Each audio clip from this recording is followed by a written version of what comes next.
O que Moisés encontrou no Monte Sinai? Foi Deus? Ou foi alguém? Ou alguma outra coisa? Deus é claramente uma entidade que não é desta terra. E, por definição, um extraterrestre. De onde é que ele vem? Nós precisamos reconhecer que quando os antigos estão falando de Deus, não há outro termo que nós possamos usar para descrever essas experiências, a não ser como extraterrestre. Nos textos antigos da Suméria, existem descrições de seres que desceram dos céus e que se chamavam Anunnakis. A palavra Anunnaki significa aqueles que vieram dos céus. Ela diz, literalmente, que esses seres desceram dos céus em veículos voadores. E nós encontramos descrições e também imagens dos Anunnakis. E podemos vê-los em estátuas e em gravações. E é mesmo muito interessante ver que esses seres parecem ser viajantes espaciais modernos com trajes estranhos. Alguns usam relógios de pulso, eles vestem botas e capacetes, mas, acima de tudo, asas. E sempre foram descritos ou retratados flutuando acima de todas as pessoas comuns. Então, a pergunta é, quem eram os Anunnakis? De acordo com a hipótese do astronauta antigo, eles eram viajantes espaciais que visitaram a Terra num passado remoto. Para mim, quando eu leio o Gênesis, é exatamente a ideia de uma visitação extraterrestre. Tenho certeza de que há um Deus, não há dúvida disso, que há um poder superior. Mas em algum ponto da história, extraterrestres vieram a este planeta, nos criaram, talvez até terraformaram o planeta para que fosse adaptável à vida. Quando lemos os mitos de criação pelo mundo, uma das coisas que encontramos em todas essas histórias é a ideia de que os deuses buscaram criar um ambiente estável na Terra. A história do Gênesis pode ser vista como um guia passo a passo da terraformação da Terra. No primeiro dia, Deus e os deuses criaram o universo. No segundo dia, os deuses criaram o firmamento. Isso é descrito como uma cúpula ou uma fronteira separando o céu da terra. Depois veio o aparecimento das plantas e dos animais e mais tarde dos seres humanos. Eu sempre disse que a Terra é um planeta de experimentação. É bem possível que os alienígenas decidiram que, com o fim de limpar o planeta, eles precisavam de uma coisa de uma enorme magnitude, como o dilúvio de que a Bíblia fala. O dilúvio teve como fim principalmente erradicar as pessoas que estavam no planeta naquela época. Bom, Deus podia ser o extraterrestre, podia ter criado o dilúvio. É muito possível, é muito provável que, com o fim de erradicar uma espécie que eles podem ter alterado geneticamente e se equivocado, eles precisaram se livrar dela e começar tudo de novo. De fato, Jesus disse, a casa do meu pai tem muitas moradas. E se isso for apenas uma metáfora que sugere que as casas do universo são um conjunto de espécies diferentes, que o universo é fértil em vida e todos pertencemos a isso? Eu cresci ouvindo a minha avó falando sobre alienígenas, sobre Atlântida e todos esses pontos de vista alternativos da história. Essa era a conversa na hora do jantar na minha casa. Isso significa que a criação é ainda mais magnífica do que nos disseram. Porque o divino está permeado através de todo o universo, não só no planeta Terra. Eu acho que é possível que alienígenas antigos tenham visitado o nosso planeta, porque para nós céticos tudo mudou. Por exemplo, nos últimos 12 anos nós olhamos o pequeno caminho do nosso sistema galáctico e até agora encontramos 3.000 planetas. Quando extrapolamos essa possibilidade por todo o sistema galáctico, é estimado que deva haver bilhões de planetas só em nossa galáxia. Então as chances de encontrar vida são extremamente altas. Mas tenho que dizer uma coisa. Se nós podemos ir até lá, por que eles não podem vir até aqui? Precisamos estar abertos para essa possibilidade que a vida neste planeta foi ligada a seres extraterrestres.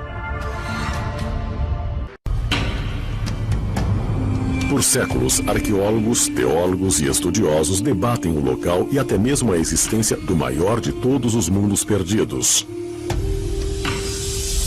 O Jardim do Éden da Bíblia. Foi aqui, de acordo com o livro hebraico de Gênesis, que um paraíso uma vez existiu.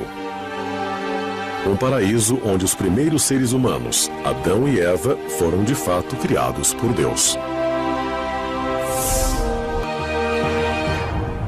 Quando nós olhamos para o Jardim do Éden, sabemos que há de fato uma descrição física de onde ele era. É dito que 4 rios específicos saíam dele, ou de perto dele. Então podemos de fato procurá-lo. 2 destes rios, os rios Tigre e Eufrates, são bem conhecidos. Eles correm por onde é hoje o Iraque. Os outros 2 rios descritos não são bem conhecidos. Os pesquisadores agora acreditam que o terceiro rio, conhecido como o Rio Karun, atravessa o Irã e se junta ao Eufrates ao norte do Golfo Pérsico.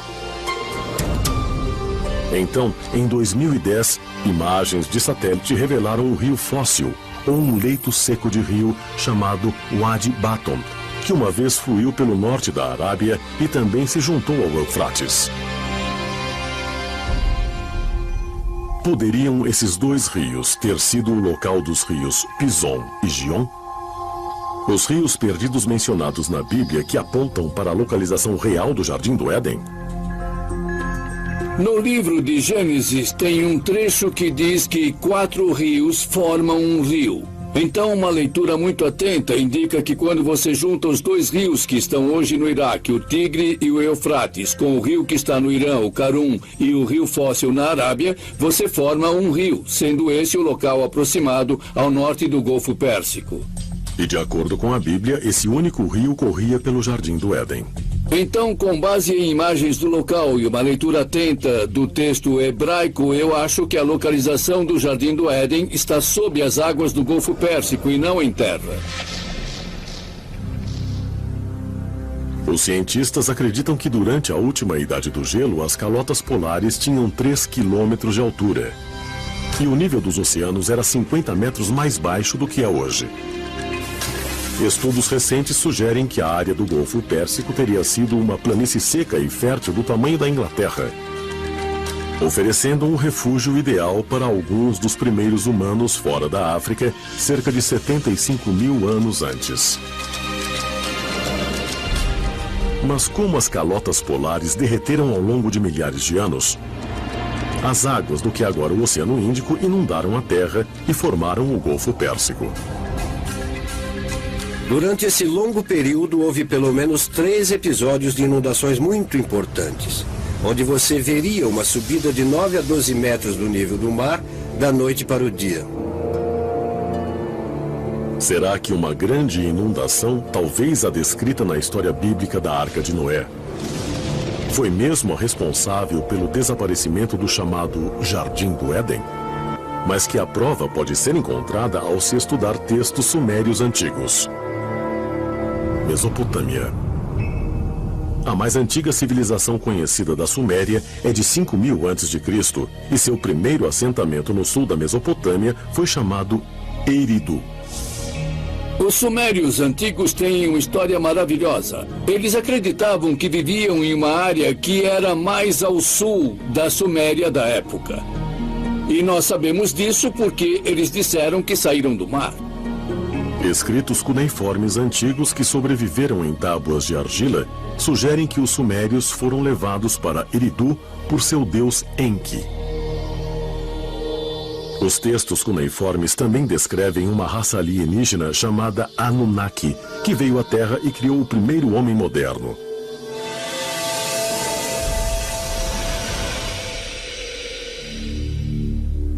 Adão, em sumério ou num sumério bem antigo, significa um pequeno povoado rural. Eva, entretanto, não é em sumério. Eva é em árabe e nas línguas semitas significa aquela que dá à luz. A palavra Éden é uma palavra pré-suméria e significa plano. Os relatos sumérios podem se referir a um tempo mais antigo e a uma planície fértil distante, agora perdida sob as águas do Golfo Pérsico. A pergunta é esta: o Jardim do Éden era algum tipo de laboratório onde certas coisas foram criadas por cientistas antigos da época?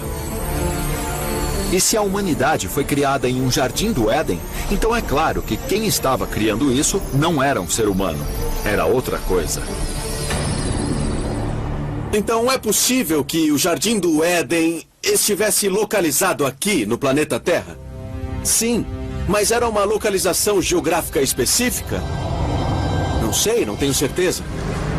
Pessoalmente, eu estou mais inclinado à ideia de que o Jardim do Éden era algum tipo de ambiente fechado em algum lugar na natureza. Mas com certeza era algum tipo de laboratório de onde se originou o homem moderno.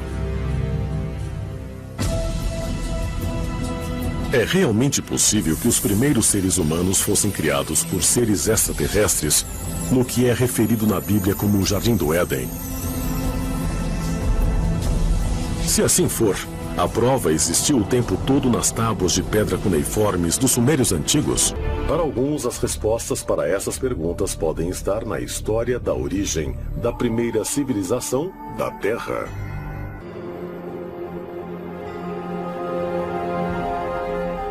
Mossul, Iraque, 1849.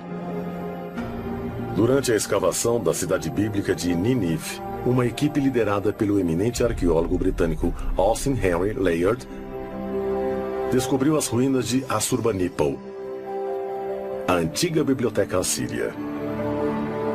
Entre as inestimáveis relíquias, Layard encontrou uma série de tábuas em caracteres cuneiformes chamadas Enuma Elish, ou as 7 tábuas da criação. As tábuas são, basicamente, um texto escrito em colunas de cerca de 20 a 25 centímetros de altura, 15 a 18 centímetros de largura e são feitas de argila. E quando a argila estava quase endurecendo, um escriba usava um estilete para gravar as histórias da nossa existência neste planeta. As 7 tábuas da criação narram a história de um grupo de deuses, os Anunnaki, que vieram do céu para dar origem à raça humana. Os professores, com suas mentes brilhantes, não tinham ideia das viagens espaciais, sem falar nos extraterrestres, e todos eles, sem exceção, fizeram a tradução na crença de que as histórias tratavam do Deus Todo-Poderoso. Nos textos antigos temos, por exemplo, uma palavra como céu.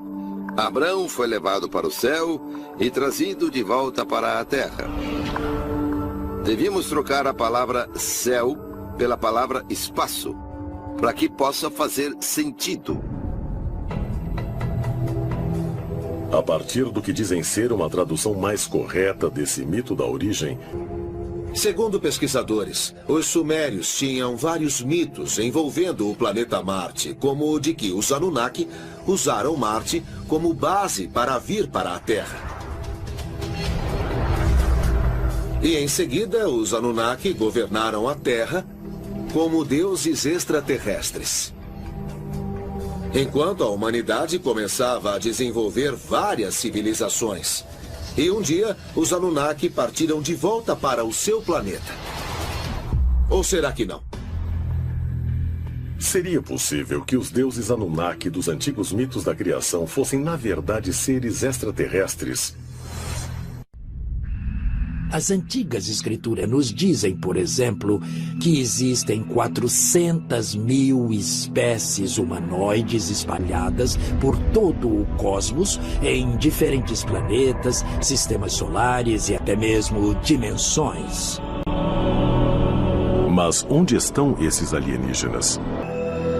Hoje, os cientistas de todo o mundo pararam de esperar. Estão agindo para encontrar vida extraterrestre inteligente.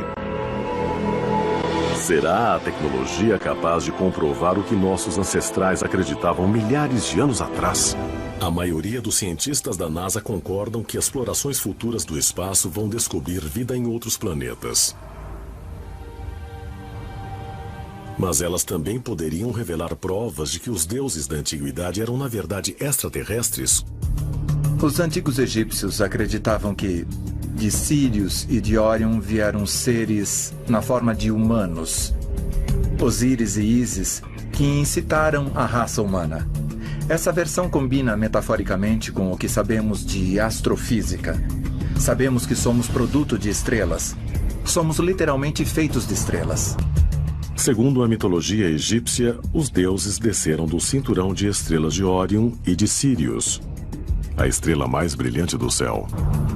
Sírius e Órion são de grande importância, porque representam Ísis e Osíris, o deus e a deusa de quem a civilização egípcia e, afinal, qualquer civilização humana nasceu.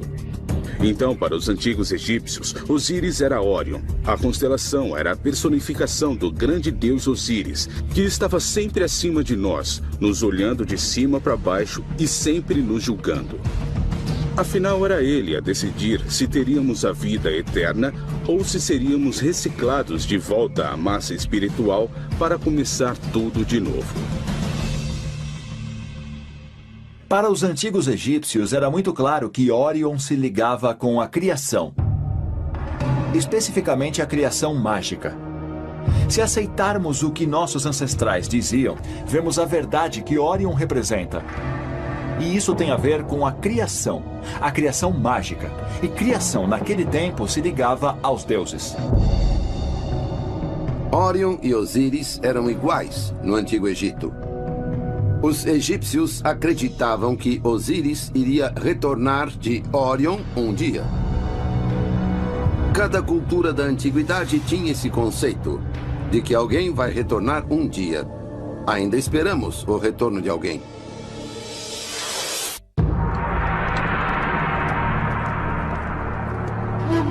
Norte do Iraque, 1849. Na margem esquerda do rio Tigre, perto da cidade de Mossul, uma equipe de arqueólogos do British Museum descobre milhares de placas de argila contendo escrita cuneiforme, que eles acreditam terem sido escritas por sacerdotes babilônios no século VII a.C. Entre as placas encontradas estavam duas misteriosas relíquias que se tornaram conhecidas como catálogos babilônicos das estrelas. Segundo traduções do antigo texto, essas placas descrevem o exato movimento de vários corpos celestes, hoje conhecidos como o Zodíaco. Sabemos muito da história da Babilônia por causa dessas escavações e de terem também decifrado muitas das placas com textos cuneiformes. São textos impregnados de uma visão religiosa da vida e, intrínseco à religião deles, estava a devoção a deuses dos planetas e das várias constelações. Isso é o que se chama de religião cósmica. Segundo alguns pesquisadores, as placas de argila são a prova de que a antiga civilização babilônica recebeu conhecimento celeste de viajantes estelares. Os catálogos babilônicos das estrelas são uma interessante coleção de informações com acuradas fórmulas matemáticas, distâncias entre planetas, conhecimentos esotéricos que uma civilização primitiva realmente não poderia ter. Isso levanta a questão de como obtiveram essas informações e para que as utilizaram. Teriam sido dadas a eles por extraterrestres que eles tomaram por deuses?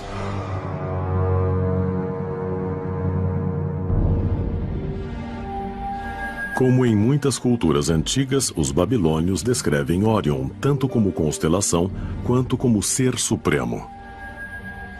Nos escritos deles, Órion é chamado de o leal pastor dos céus e o Deus-chefe de reinos celestes.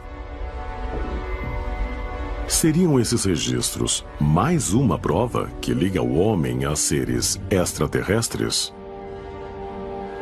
Para os babilônios, a constelação de Órion era chamada Sipasi-Ana, que quer dizer pastor de Anu.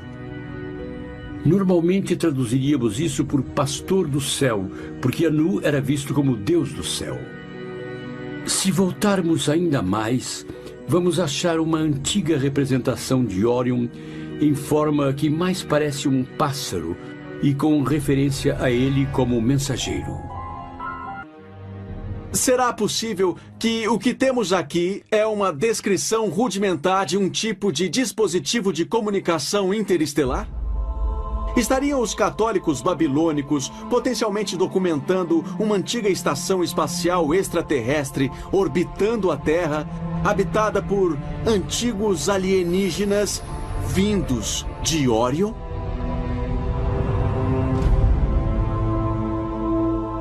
Será possível que os deuses babilônios fossem, na verdade, mensageiros extraterrestres de Órion? Se for assim, poderiam esses visitantes do outro mundo ter criado a humanidade aqui, no crescente fértil, onde a civilização historicamente começou há mais de 5.000 anos? Os babilônios tinham uma forte tradição das origens do ser humano. Havia algumas variações, mas o princípio básico que se acha entre os babilônios é que os deuses queriam dormir muito, queriam comer muito e que ficavam cansados de cuidar da agricultura e de terem de cozinhar. Então criaram um grupo de seres inferiores, os seres humanos, para cuidarem da agricultura e das coisas para eles. Foi na Mesopotâmia que se deu a aurora da civilização. Foi um dos primeiros locais onde os alienígenas vieram para começar a semear a civilização no planeta. E a civilização evoluiu para a Suméria e Babilônica. Se olharmos os hieróglifos sumérios, os hieróglifos egípcios, a história dos maias, se olharmos essas culturas, o que veremos será a mesma história contada de modos diferentes e em linguagem diferente. Os que vieram das estrelas vieram para cá e começaram a civilização humana. Seriam as histórias sobre as origens na versão babilônica, localizada no berço da civilização, a prova cabal de nossa divina ligação com a constelação de Órion? Se for assim, haveria uma razão profunda para as estrelas do cinturão de Órion se localizarem sobre o ventre, o lugar simbolicamente ligado à origem humana. Muitas culturas antigas apontam para o cinturão de Órion como um portal da vida. Os maias, os egípcios e várias culturas diferentes parecem se referir à origem da vida e ao fim da vida sendo transferidas ou passando pelo cinturão de Órion. Haveria um tipo de semeadura da vida aqui na Terra e uma conexão com a constelação de Órion. Parece que havia uma consciência geral nos povos da antiguidade. Um sentido de que Órion estaria no coração de nossa galáxia. A próxima pergunta que nós devemos tentar responder é esta.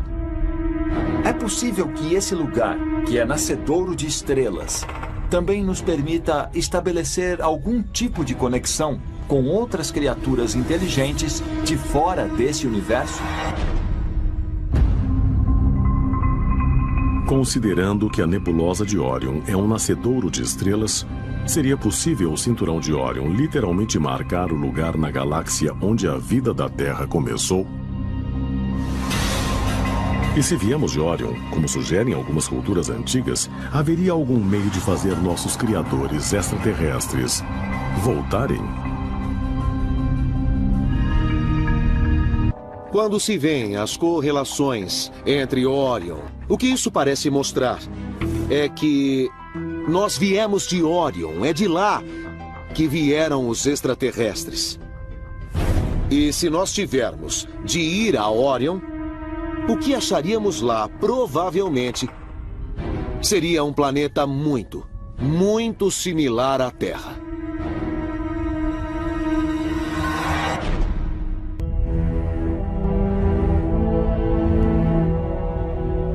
11 de janeiro de 2006. O telescópio espacial Hubble capturou imagens inéditas da nebulosa de Orion. Uma grande formação estelar a 1.500 anos-luz da Terra.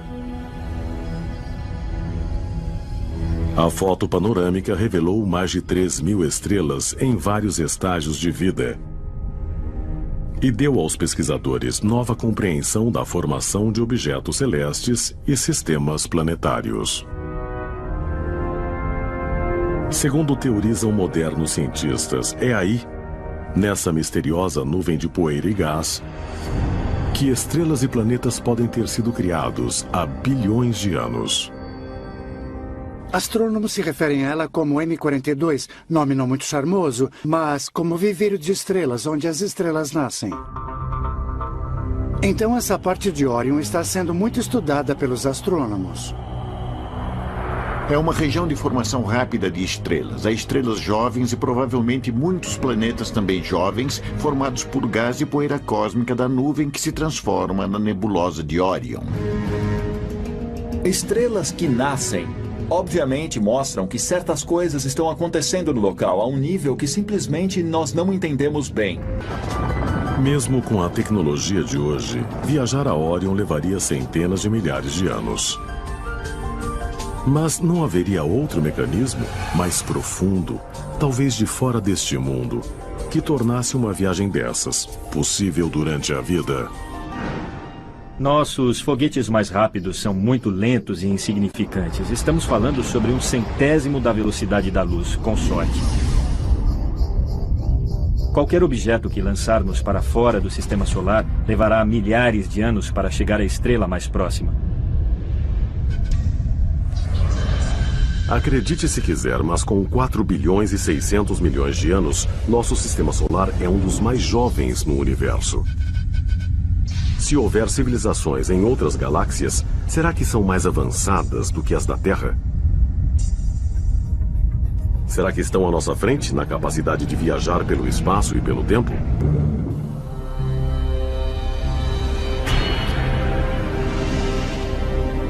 Eu acredito na viagem no tempo. Acho que nada vai ser impossível para nós no futuro. Mesmo o que achamos uma loucura total vai acontecer. O que quer que os humanos venham a pensar, calcular e até fantasiar, um dia vai se tornar realidade. Às vezes eu me pergunto se esses OVNIs não são de viajantes do tempo, da nossa própria espécie do futuro. E se for assim, como chegaremos lá? E o que ou quem vamos encontrar quando chegarmos? Talvez um dia desvendemos o mistério de Orion e revelemos nossa origem celeste por nós mesmos.